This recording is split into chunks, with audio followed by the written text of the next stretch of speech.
प्रपन्न पारिजाताय स्तोत्रवेत्रे एकपाणये ஞானமுத்ராய கிருஷ்ணாய கீதாமிருத துஜே நமக. சரணடைந்தவர்களுக்கு கற்பக விருட்சம் போன்றவனும், பசுவை ஓட்டுதற்கு ஒரு கையில் பிரம்பை பிடித்திருப்பவனும், கீதை என்னும் அமிர்தத்தை கறந்தவனும், சின்முத்ரை தாங்கியவனுமாகிய ஸ்ரீ கிருஷ்ணனுக்கு நமஸ்காரம். ஜனனீம் சாரதாம் தேவியும் ராமகிருஷ்ணம் ஜெகத்குரும் பாதபத்மே தயோஸ்ருத்வா பிரணமாமி முகுர் முகுஹு. அகண்ட மண்டலாகாரம் வியாப்தம் ஏன சராச்சரம் தத்பதம் தர்சிதம் ஏன தஸ்மை ஸ்ரீ குரவே நம.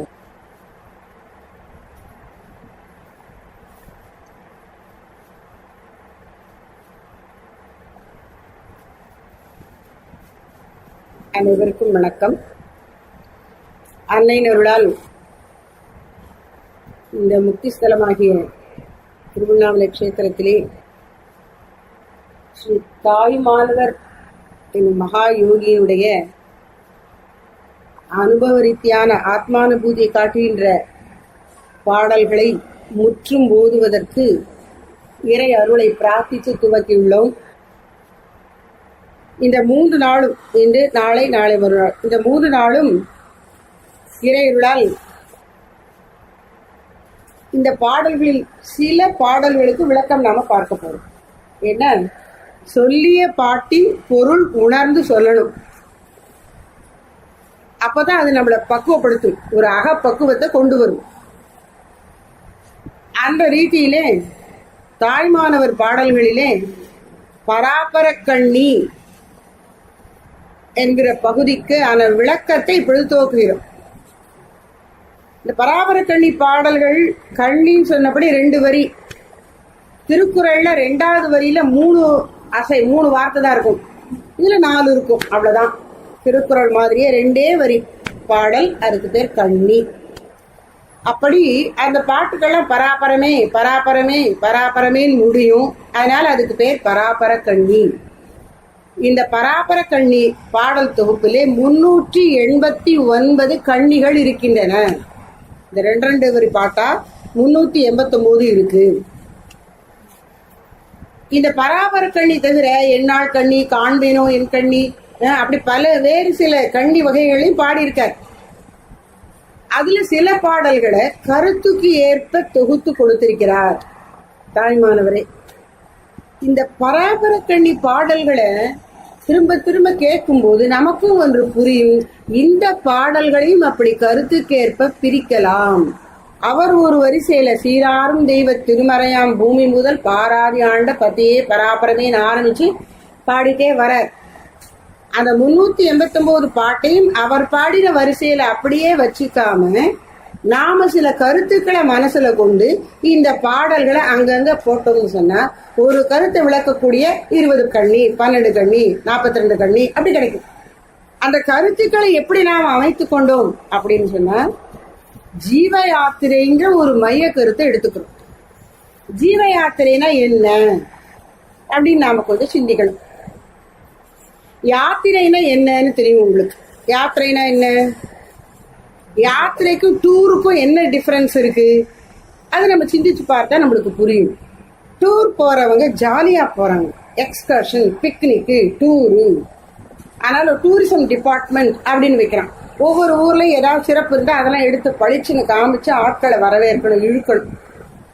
ஆனா நம்ம பெரியவங்க பயணங்களை எல்லாம் அருட்பயணமா ஆக்கி வச்சாங்க. நம்முடைய கோயில் குளம் போகணும்னு சொல்றோமே, இந்த கோயில் குளங்கள் எங்க இருக்குன்னு பார்த்தா அங்கெல்லாம் ஆறு, மலை, கடல், ஏதோ ஒரு உள்ளத்தை கொள்ளை கொள்ளும் இயற்கை அழகு இருக்கும். அந்த அழகுல சொக்கி நிற்கும் போதே ஆண்டவனை நினைக்க நம்மள பழக்கினாங்க நம்முடைய பெரியவர்கள். அத நிவேதித்து எழுதுறாங்க. பாரத தேசத்திலே டூர் எல்லாம் பில்கிரிமேஜ். இங்க இவர்கள் பண்ணக்கூடிய பயணங்கள் எல்லாம் உல்லாச பயணம் அல்ல, அருட்பயணமாகிய யாத்திரை. யாத்திரைனா என்ன? யாத்ரா அப்படிங்கிற சம்ஸ்கிருத சொல்லுக்கு பொருள் என்னன்னு பெரியவங்க சொல்றாங்கன்னா, எந்த ஒரு முயற்சியினால் உன்னை நீ காப்பாற்றி கொள்ளுவாயோ அது யாத்திரை. எங்க இருந்து அவங்க திருவண்ணாமலைக்கு வராங்க எல்லாரும் அப்படின்னா, இந்த திருவண்ணாமலைங்கிற க்ஷேத்திரத்துக்கு வந்து கிரிவலம் பண்ணும்போது, கோயில்ல பகவானை தரிசிக்கும் போது, அல்ல காசி க்ஷேத்திரத்துக்கு போனோம்னா அங்க சிவபெருமானை வழிபடும் போது, இல்ல வைஷ்ணவ ஸ்தலங்களுக்கு போனோம்னா அங்க பெருமாளை சேவிக்கும் போது, எந்த தலங்களுக்கு நாம போகும்போது அந்த தலத்துக்குரிய ஒரு விசேஷமான வழிபாட்டு முறையை பின்பற்றி இறைவனை வழிபடும் போது என்ன கிடைக்கிறது? நம்மை நாம் காப்பாற்றிக் கொள்ளுகிறோம். எதில இருந்து? பாப்பம் என்கின்ற தாக்கத்திலிருந்து. இந்த நம்ம ஸ்கூல்ல படிக்கும்போது இது விஞ்ஞான பாடத்துல ஒரு இது இருக்கும். அதாவது ஒரு தகர டப்பா, அந்த டப்பாக்குள்ள என்ன இருக்கு? சாமான் ஒண்ணுமே போட்டு வைக்கல, அந்த டப்பா இருக்கு. இப்ப அதுல என்ன இருக்கு? சாமான் ஒண்ணும் இல்லை அப்படின்னு நம்ம சொல்றோம். நான் அறிவியல் என்ன சொல்றது? உள்ளுக்குள்ள காற்று இருக்குன்னு சொல்றது. இப்போ அதை நல்லா சீல் பண்ணி மூடி வச்சிருக்கிற அந்த டப்பாக்குள்ள காற்று இருக்கு, பொருள் இல்லை, காற்று இருக்கிறது. அந்த காற்றெல்லாம் எப்படியோ ஒரு டியூப் வச்சு வெளியில இழுத்துட்டோன்னா என்ன ஆயிடுமா? உள்ளுக்குள்ள இருக்கிற காற்றெல்லாம் எடுத்ததுனால வெளியில இருக்கிற காற்று அந்த தகரத்தை நசுக்கி அதை அப்படியே நசுங்கி போயிடும் அந்த டப்பா. அந்த மாதிரி இந்த பிரபஞ்சத்திலே புறவுலக வாழ்க்கை, நம்முடைய பழ வினைகள் எல்லாம் சேர்த்து நம்மள நசுக்கிட்டே இருக்கு. ஆனா உள்ளுக்குள்ள காத்து இருக்கிறதுனால அந்த நசுக்கலுக்கு இந்த பக்கத்துல இருந்து இது நசுக்கி அதை அப்படியே தாக்க பிடிச்சிட்டு வருது. இந்த உள்ள இருக்கிற அருள் காற்றை எடுத்துட்டா நீ நசுங்கி ஒழுங்கில்லாம போயிடுவ. அப்போ உன்னை காப்பாத்திக்கணும்னா என்ன பண்ணணும்னா அந்த அருள் காற்றை உள்ள எப்போ ரொப்பின மாதிரியே வெயி, அதை போக விட்டுறாத. அதுக்குத்தான் இந்த யாத்திரை உதவுகிறது. அப்ப யாத்திரை என்பது பக்தர்கள் தாம் வசிக்கும், சாதாரணமாக வசித்து வரும் இடத்திலிருந்து அருள் நிறைந்துள்ள ஒரு சூழலை நாடி சென்று அந்த அருட்சூழலில் பங்கு கொண்டு தம்மை தான் காப்பாற்றிக் கொள்வது. அதான் யாத்திரை. இப்போ யாத்திரைன்னு சொன்னா இந்த உடம்பு ஒரு ஊர்ல இருந்து இன்னொரு ஊருக்கு போகுது. ரொம்ப சிம்பிளா சொன்னா, இங்க நாம பாக்குற யாத்திரையோ ஜீவ யாத்திரை. யார் பண்ற யாத்திரை? ஜீவன் செய்கின்ற யாத்திரை. ஜீவன்கிறது யாரு? அது நாம சிந்திக்கணும். ஜீவன்கிறது யாரு? அந்த கருத்தை நாம புரிஞ்சுக்கணும். இப்ப நம்ம எல்லாம் ஒவ்வொருத்தரும் ஒரு ஜீவன். ஒரு புழுவும் ஒரு ஜீவன் தான், யானையும் ஒரு ஜீவன் தான், குரங்கும் ஜீவன் தான். ஆனா அதுகள்லாம் ஒரு நிலையில இருக்கு. இந்த மனித உடல் எடுத்து விட்ட ஜீவன் மனம் என்கின்ற ஒரு அற்புத கருவியை பெற்று அதை பக்குவப்படுத்தினால் ஆண்டவனை நினைக்க வல்லவனாகிறான். மனிதன்கிற ஜீவன் குரங்குங்கிற ஜீவனை விட கோடி கோடி கோடி மடங்கு பெருசு. மனிதன்கிற ஜீவன் தேவன்கிற ஜீவனை விட கோடி கோடி கோடி மடங்கு பெருசு. நீ குரங்கு நாயி பண்ணின்னு சாதாரண மிருகங்களை மட்டும் சொல்ல வேண்டாம். ஏதோ சொர்க்கலோகத்துல வசிக்கிறார்கள், அவங்க புண்ணியசாலிகள்ங்கிறோமே, அவர்களை விடவும் இந்த மனிதர்கள் தான் பெரியவர்கள். ஏன்னா இந்த மனித பிறவியில் தான் உனக்கு முக்தி அடைவதற்கான வாய்ப்பு உண்டு. அதனாலதான் என்ன சொன்னாங்க பெரியவர்கள்? அரிது அரிது மானிடர் ஆதல் அரிது. அப்ப இந்த மனித பிறவியுடைய ஒரு பெரும் வாய்ப்பு, முக்திக்கு ஹேத்துவான, அதற்கு காரணமான, அதற்கான வசதிகளை தருகின்ற பிறவி இது. இவ்வளவு அருமையா இருக்குன்னு சொன்னா கூட அந்த அருமையை நாம எல்லாம் உணர்றதில்லை. யாருக்கு முக்தின்னா இந்த உடம்பை இடமாக கொண்டு பல வினைகளை அனுபவிப்பதற்காக இந்த உலகத்திற்கு வந்துள்ள உயிருக்கு முக்தி. அந்த உயிர் எப்படிப்பட்டது? அறியாமையில் மூடப்பட்டிருக்கிறது. ஆனா அதற்குள்ளே தெய்வாம்சம் இருக்கு. ஆத்மஸ்வரூபத்தினுடைய அந்த அறிவு பிரகாசத்தினுடைய பிரதிபலனத்தை கடன் வாங்கி கொண்டு, பிரதிபலன ஆத்ம சைத்தன்யம், நேரடி ஆத்ம சைத்தன்யம் இல்லை, பிரதிபலனம், ரிஃப்ளெக்டட் லைட், அது அப்படியே பிரதிபலிக்கிறது. ஆத்மாவுடைய பிரகாசத்தை மனது பிரதிபலித்து அந்த பிரதிபலன ஒளியிலே திருப்தி அடைந்து விட்டது. அதனாலதான் அது ஜீவன். எனக்கு மூல ஒளி வேணும்னு நினைச்சு புறப்பட்டுட்டா அதுவே ஆத்மா ஆகிவிடும். நீதான் அந்த மூல ஒளி, எங்க போற அப்படின்னு இது சொல்லி கொடுத்துரும். ரெண்டு பேரும் சந்திச்சிருவாங்க, அப்புறம் ஒருத்தர் தான் இருப்பாங்க. அதுக்கு முன்னாடி இந்த ஜீவன் திரும்பி தன்னை நோக்கி உள்ள போகணுமே, அந்த பயணம் தான் ஜீவ யாத்திரை. அப்போ ஜீவன் என்பவன் ஆத்மாவினுடைய பிரதிபலன அறிவு ஒளியை வைத்துக்கொண்டு மனமானது அஞ்ஞானமாகிற அறியாமையாகிற பழவினை கூட்டத்தை சேர்த்து கொண்டு இந்த உடல் என்கின்ற இடத்திலே வினையை அனுபவிக்க வந்துள்ளது. அதான் ஜீவன். மனசுதான் ஜீவன். ரொம்ப சிம்பிளா வச்சுட்டா. அதுல கூடுதலா என்ன இருக்கு? இறைவனுடைய அருளை வாங்கி கொண்டு சேர்த்து. இல்லாட்டா இந்த ஜடமா இந்த டேபிளுக்கு நான் இருக்கேன்னு சொல்லுமா? அது சொல்லாது. நம்ம இத்தனை ஆட்டம் ஆடுறோமே, எங்க இருந்து ஆடுறோம்? இறைவன்கிட்ட வாங்கி கொண்ட அந்த அறிவு ஒளியினால் தனக்கே சுயமான அறிவு இருப்பது போல அது நடித்து கொண்டிருக்கிறது. டியூப்லைட்ல சுவிட்சை தட்டினோடனே வெளிச்சம் வருது. அந்த வெளிச்சம் டியூப்லைட்டுக்குள்ளேயே இருக்கா? இல்லை, மின்சாரத்துல தான் வெளிச்சம் இருக்கு. அந்த மின்சாரம் இதுக்குள்ள பாயும் போது இதுவும் ஒளி விடுகிறது. அது போல இறை அருளை இந்த அறிவு ஒளியை வச்சிருக்கிறதுனால இவன் ஜீவன். அறிவு உள்ளவன் போல் இந்த மனசும் புத்தியும் நடித்து கொண்டிருக்கின்றது, அந்த இறைவனுடைய அறிவு ஒளியை வாங்கி கொண்டு. அப்போ இறைவனுடைய அந்த பிரதிபலன ஒளி, ஆத்மஸ்வரூபத்தின் பிரதிபலன ஒளி, மனம் அறியாமை. அறியாமை இருக்கலாம் தான் பிரதிபலனம் போதுங்கிறது, மூலத்துக்கு போக மாட்டேங்குது. அறியாமை, இதெல்லாம் சேர்ந்ததுதான் ஜீவன். பழவினைகள், அறியாமை, ஆத்ம பிரகாசத்தின் பிரதிபலனம், இப்போது செயல்பட்டு கொண்டிருக்கிற மேலோட்டமான இந்த கான்சியஸ் மைண்ட் என்கின்ற உணர்வுறு மனம், இதெல்லாம் சேர்ந்த மனசுதான் ஜீவன். அந்த ஜீவன் பண்ணுகிற யாத்திரை. இப்ப நம்ம ஒரு டூர் போட்டோம்னு சொன்னா, கைலாய யாத்திரை இந்த வருஷத்துக்கு இப்பவே புக் பண்ணிட்டாங்க. எல்லாம் அவரவர் கட்டுறவங்க எல்லாம் பணம்லாம் கட்டிட்டாங்க, ரெடி ஆயிட்டு இருக்காங்க. இப்பவே அவங்க தயாரிச்சுக்கிறாங்க. டாக்டர்கிட்ட போய் டெஸ்ட் பண்ணிக்கிறாங்க, பிபி ஹார்ட் எல்லாம் செக்அப் பண்ணிக்கிறாங்க. அவ்வளோ ஹைட்டுக்கு போகணும். அதுக்கெல்லாம் தயார் பண்ணிக்கிற மாதிரி இதுக்கு எத்தனை நாள்னா போக வர உங்களுக்கு 2 மாசம் ஆகலாங்க, 1 மாசம் ஆகலாம். நீங்க நடந்து போன போது 2 மாசத்துல போயிட்டு வந்தாங்க. 1937 நம்முடைய குருநாதர் சுவாமிகள் கைலாய யாத்திரை போன போது இங்கே இருந்து முழுக்க, அதாவது மலையில, இமயமலையில ஏற்றம் இறக்கம் 2லயும் முழுக்க நடந்தே போனாங்களாம். அப்படி முழுசா 2 மாசம் முடிச்சுதான் அவங்களுக்கு. அப்போ அந்த திருக்கைலாயகிரி யாத்திரை 2 மாதம் 60 நாள் ஆனது. இன்றைக்கு 1 மாசத்துல முடியுதுன்னு வச்சுப்போம். இந்த ஜீவ யாத்திரை எத்தனை காலம் தெரியாது. இங்க கடவுள் என்ன பண்ணிட்டார், இந்த கம்ப்யூட்டர் சென்டர்ல கம்ப்யூட்டர் படிக்கும்போது ஒரு வசதி. இப்ப ஸ்கூல் காலேஜ்ல என்ன அப்படின்னா, இப்ப 9th ஒரு பையன் இருக்கான்னு வச்சுப்போம், ஒரு மாணவன். இந்த 1 வருஷம் 2017 ஜூன்ல இருந்து 2018 ஏப்ரல் வரைக்கும் அதுக்குள்ள அவன் 9வது பாடத்தெல்லாம் படிச்சு பாஸ் பண்ணிடணும். அப்பதான் அவன் 10வதுக்கு போவான்.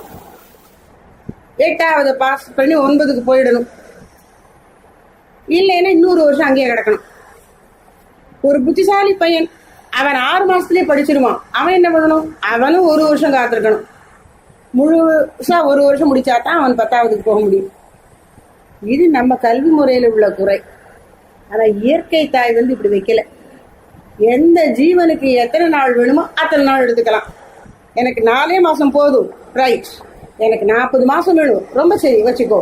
அப்போ அந்தந்த ஜீவன் தன்னுடைய பக்குவத்துக்கு ஏற்ப இந்த அருட்பயணத்தை தொடருவதற்கு இயற்கை தாய் வசதி பண்ணி கொடுத்திருக்கிறாள். அதுக்கு பேர் தான் திருவருள். இதை நீ மாயைன்னு சொல்லி மட்டும் தள்ளி விடாதே, இது திருவருள்.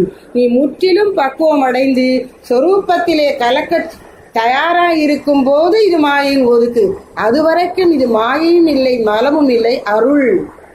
அதனால இந்த ஜீவ யாத்திரையிலே ஒவ்வொரு ஜீவனும் தன்னுடைய பக்குவத்துக்கு ஏற்ப உரிய காலத்தை எடுத்துக்கொண்டு பயணத்தை மேற்கொள்கிறான். ஒருத்தரை மாதிரி ஒருத்தர் இருக்கணும்னு அவசியமே கிடையாது. இங்கே அவரவர் போக்கிலே போய்கொண்டிருக்கிறார்கள். அப்படி அவரவர் போகும்போது இந்த உலகம்ங்கிற பெரிய பாதையில நானும் நீங்களும் சந்திச்சுக்கிறோம். நீங்க ஒருவேளை 3 பேருமா சந்திச்சுக்கிறோம், ஒருவேளை நீங்க போயிடுறீங்க வேற யாரோட சந்திச்சுக்கிறோம், ஒருவேளை நீங்க போயிடுறீங்க நம்ம 3 பேர். அப்போ விதவிதமா உயிர்களை சேர்த்தும் பிரித்தும் பக்குவத்தை அனுபவத்தை கொடுத்து பக்குவம் அடைய வைத்து அவரவர் போக்கில் அப்படி நம்ம சேர்ந்து வந்தாலும் நானும் நீங்களும் ஒரே நாள்ல தான் போய் சேரணும்னு அவசியமே கிடையாது. உள்ளுக்குள்ள இது புரிஞ்சுக்க முடியாதது. பயணங்களுளெல்லாம் மிக நீண்ட பயணம் இறைவனை நோக்கி பயணம், பயணங்களுளெல்லாம் மிக குறுகிய பயணம் இறைவனை நோக்கிய பயணம். இதோ இங்கே இந்த நிமிஷமே இருக்கு அப்படிங்கிறாங்க பெரியவங்க.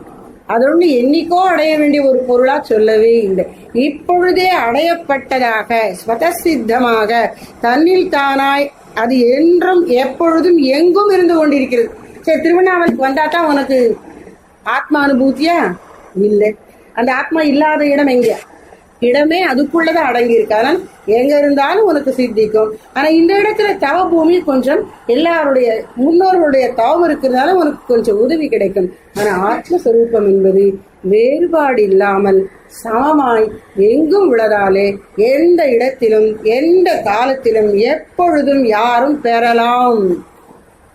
அப்ப இந்த ஜீவ யாத்திரை எப்ப முடிவுக்கு கொண்டு வருதுன்னா உன் கையில தான் இருக்குன்னு கேட்பாங்க. நான் உனக்கு எவர் அவைலபிள், நீ மனசு வச்சுன்னா சீக்கிரம் முடிச்சுக்கலாம், இல்லையா போடு இன்னொரு 10 ஜென்மம். அதனால அப்படின்னு ஒரு சுதந்திரம் இருக்குன்ன உடனே இந்த மந்த அறிவு உள்ள ஜீவன் என்ன பண்ணுவான்? அப்ப நான் இன்னும் கொஞ்சம் நல்லா அனுபவிச்சுக்கிறேனே, இன்னும் கொஞ்சம் நல்லா சாப்பிட்டுக்கிறேனே, இன்னும் கொஞ்சம் படம் பார்த்துக்கிறேனே, இன்னும் வேற ஏதாவது பண்ணிக்கிறேனே. ஒரு தடவை நாங்கள் பஸ்ஸில் டூருக்கு போகும்போது இந்த சின்ன பிள்ளைங்களெல்லாம் இந்த ஃபோனை வச்சுக்கிட்டு காதுக்குள்ளே ஹெட்ஃபோனை சொல்லி கேட்டுக்கிட்டே இருக்காங்கல்ல, அதை மாதிரி ஒரு என் வயசுக்கு கொஞ்சம் ஒரு 60 வயசுக்கிட்ட இருக்கிற ஒருத்தர் வச்சு கேட்டுக்கிட்டே இருந்தார். என்ன அப்படின்னா அந்த காலத்து சினிமா பாட்டுக்கலாம் எல்லாம் இப்போ என்னமோ டொம்மு டொம்முன்னு என்னமோ கேட்குறாங்க. அந்த காலத்து பாட்டாலும் யாருங்க கேட்க விடுறாங்க, அதனால் நான் அதான் போட்டிருக்கேன் என் ஃபோன்லன்னாரு. அப்போ அந்த காலத்து பாட்டு சரிதான், பாட்டு சினிமா பாட்டுன்னு வச்சா இதை விட அது எவ்வளோ கொஞ்சம் கேட்குற மாதிரி தான் இருக்குது. இது ஒரே இறைச்சலாத்தான் இருக்கு. சாமி சொல்லுவாங்க ஆரவாரமும் கூச்சலும் நிறைந்த சுகம். இது சுகம் நினைச்சு அவங்க நினைச்சுக்கிறாங்க, அதுல ஒரே கூச்சல் குழப்பம்தான் இருக்கு, அமைதி இல்லை. சரி, அப்ப நான் அந்த காலத்து பாட்டை கேட்கிறேன் அப்படின்னு உட்காந்து சினிமா பாட்டை கேட்டுட்டு இருக்கலாமா? நீ தெய்வத்தை நோக்கி திரும்ப வேண்டிய வயசுல. அப்போ சாமி குருதான் சொன்னாங்க, இந்த அடல்ட் எஜுகேஷனை பத்தி பேச்சு வந்தது. என்எஸ்எஸ் இதெல்லாம் செய்யணும், காலேஜ்ல என்னென்ன எல்லாம் செய்யணும் அப்படின்னு சொல்லும்போது இந்த மாதிரி அடல்ட் எஜுகேஷன் ப்ரோக்ராம் எடுத்திருக்கோம். இந்த கிராமத்துல இந்த எழுத படிக்க தெரியாத தாத்தாமார்கள் எல்லாம் கூட்டி உட்காத்தி வச்சு அவங்களுக்கு சொல்லித்தரோம். பஸ் வந்ததுன்னா டவுன் பஸ் வந்தா இது இந்த ஊர், இது என்ன நம்பர்லாம் படிச்சுட்டு சொல்லி கொடுக்குறோம் அப்படிலாம் சொல்லிட்டு இருந்தோம். எல்லாம் கேட்டே இருந்தாங்க சாமி. கடைசியில சாமி சொன்னாங்க, அந்தர்யோகம் தான் சரியான அடல்ட் எஜுகேஷன். அப்ப முதியோர் கல்வின்னு நீ என்ன கல்வி கொடுக்கணும்? முதியோருக்கு இந்த உலகத்தை பற்றி தெரிந்து கொண்டதெல்லாம் போதும், வேண்டிய அளவு அனுபவித்தாயிற்று. ஒரு தரம் ஒரு சின்ன விருந்துல ஐஸ்கிரீம் கொடுத்தாங்க. எல்லாம் குழந்தைங்க, ஸ்கூல் குழந்தைங்க ஐஸ்கிரீம் கொடுத்தாங்க. அதுல ஒரு 4-5 வயசாளிகள் நாங்களும் இருந்தோம். அப்போ ஒரு அம்மாவுக்கு ஐஸ்கிரீம் கொடுத்தப்போ அவங்க சொன்னாங்க, போறோம் என் கோட்டா முடிஞ்சு போச்சு, நான் வேண்டிய அளவு ஐஸ்கிரீம் சாப்பிட்டாச்சு, இப்ப எனக்கு வேண்டாம், எனக்கு இது போதும். அப்போ இந்த உலக அனுபவங்கள் எப்பவும் அதுவும் இருக்கும். லௌகீக சுகங்கள்னு அதற்கான அனுபவங்கள் வாய்ப்புகளும் இந்த உலகத்துல இருக்கும். ஆன்மீகத்தை பெறணும்னு நினைச்சா அதுக்கான வாய்ப்பு வசதிகளும் இந்த உலகத்துல இருக்கும். நீ என்ன பண்ண போற? ஒன்ன நீ நினைச்சு பார்த்து எந்த பக்கம் திரும்புற, இங்கயா இங்கயா? அப்போ நீ மனசில் இந்த பிரேயஸ் ஸ்ரேயஸ், எப்பொழுது ஸ்ரேயஸ் ஆகிய மோட்சம் வேண்டும் என்கின்ற நாட்டம் வருகிறதோ அப்பொழுதுதான் ஜீவன் ஆத்மாவை நோக்கி தன் பார்வையை திருப்புகிறான். அப்போ அவனுடைய ஜீவ யாத்திரை உணர்வோடு உள்நோக்கி திரும்பிய பயணமாகிறது.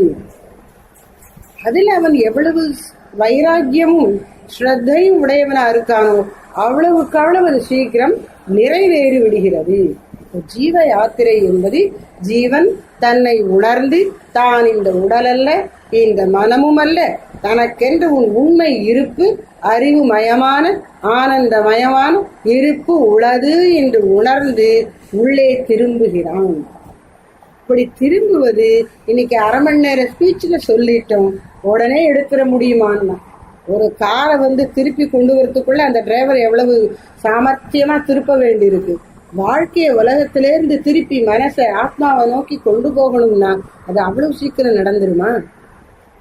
அந்த ஜீவனுக்கு உண்மையான ஏக்கம் இருக்கணும். அந்த ஏக்கத்தோடு கூட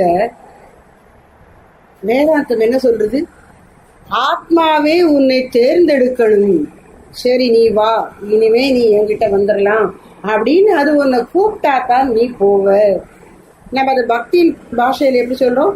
பகவான் அவன் அருளாலே அவன் தாழ் வணங்கி உன் அருளால் என்னை ஈர்த்துக்கள், என்னை இந்த உலக மாயையில் சிக்கி தவிக்கும்படியாக அலைய விட்டு விடாமல் நீ உன்பால் ஈர்த்துக்கள் என்று இவன் பரிந்து பிரார்த்திக்கிறான். அதே ஞானநிலையில் சொல்வது ஆத்மாவே இவனை ஆக்கர்ஷிக்கிறது, வரிக்கின்றது, நீ என்னவன் வா என்று அழைக்கின்றது.